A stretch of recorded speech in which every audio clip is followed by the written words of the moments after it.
So you think the testing isn't such a bad idea? I think it's a really important part of what we do as teachers. It gives us information, most importantly, about what the kids have learned, and perhaps even more importantly, what they haven't yet grasped, so we can help them, you know, we can go back and teach it to them again. Undoubtedly, though, parents and the children are feeling pressure from these tests that are forced upon them at a very early age.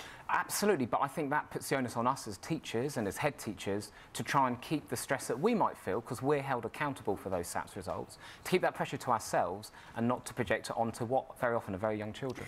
The thing is about SATs wasn't so much testing. Testing has always happened with youngsters. It happened when teachers did it as a way of working out, as you say, how they were doing and what was actually going in. It was the sort of standardisation and the collation of results that then meant a school was judged on it, a teacher was judged on it, and ultimately a little kid of 7 was judged on it, that I think made people feel that somehow this was about scoring points and proving something rather than actually teaching and learning. And I think there's no doubt that under the different permutations of SATs we've had over the years, we did reach that point, and that's what some of the announcements yesterday were about. We're trying to get back to what is the purpose of doing these tests, how can we do them in the best way, what's the best things we should be measuring, and when should we be measuring them, and finally, how do you do it in such a way that it's not a massive burden on teachers? Well, let's talk to Kit about that, because this was such a burden for you, Kit. You actually quit your job. You felt that the schools were factory farming children, but undoubtedly parents and the government need to have some sort of marker to understand where the education is and how the children are going on. What do you make of the idea, first of all, that these SATs are going to be abolished by 2023, but then of course we have these new ones coming in? Well, I think one of the first things to say is that it's absolutely true that assessment of children in the classroom is really important. Every teacher needs to know what children are doing well and what they need to do next. So that assessment information is really, really essential, but that doesn't mean it has to be through SATs.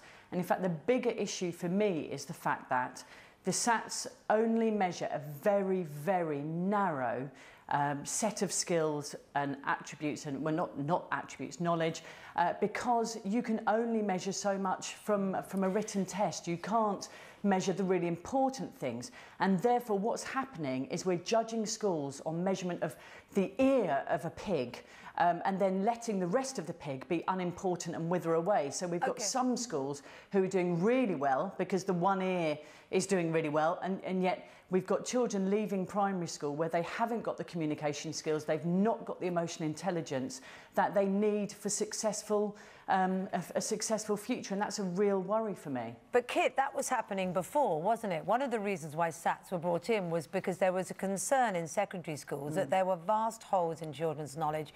The secondary schools felt youngsters were leaving unable to read, unable to write, unable to do basic maths.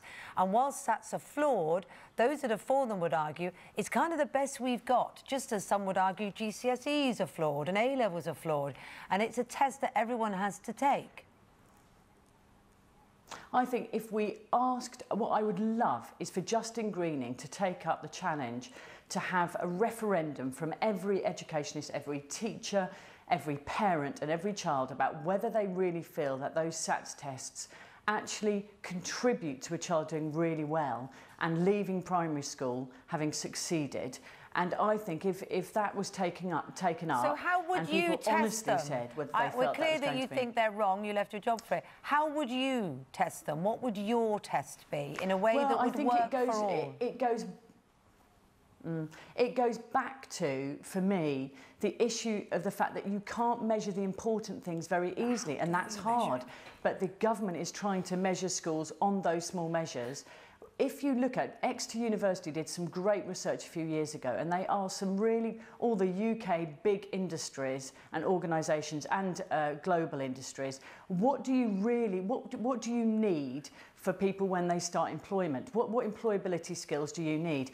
And do you know, literacy and numeracy? Numeracy was 8th, literacy was not on it. What was on it was language and communication. It was communication, interpersonal skills, resilience, the ability to work under pressure, problem solving, initiative. Those things are not easily measured, but that's what children, young people need in the future, and that's what employers are saying. That's what they're saying that is needed. Let's put that to Mark, because undoubtedly numeracy and literacy, as Kit was just saying, weren't high up on the list of requirements for those big multinationals. being able to problem solve and deal with under pressure, which seems like sort of being put in a testing situation, are crucial. But communication as well. And there are fundamental parts of a child's education that are very difficult to measure, other than being spotted by a teacher who's with them all the time. Communication is a really important one. Spot on, but the whole reason why it's so important we get those building blocks of literacy, numeracy, being a fluent reader, is so they can go on and absorb all that knowledge. But I think the point she's trying to make is by saying a child hasn't done well at 7 at those basic skills would make them feel that actually they're failing at other areas which they might be succeeding at. Which is why I come back a child in confidence. It's really important that we, as teachers and professionals in schools, use these tests for what they're meant to be. They're meant to give you a sense of where that child is at that point, but it's not a judge of that child's worth. And actually, we have to look at these changes announced as part of broader reforms. Ofsted have said they're not going to judge a school on any one single, bit of information about that school, and a parent shouldn't judge a school, just as you wouldn't judge a child on one set of SATS results. We as parents shouldn't do that either. OK, Mark, thank you very much for joining us. That's Mark Lehain from the campaign group Parents and Teachers for Excellence, and also former head teacher Kit Messenger. Thank you very much for joining us this morning, Kit.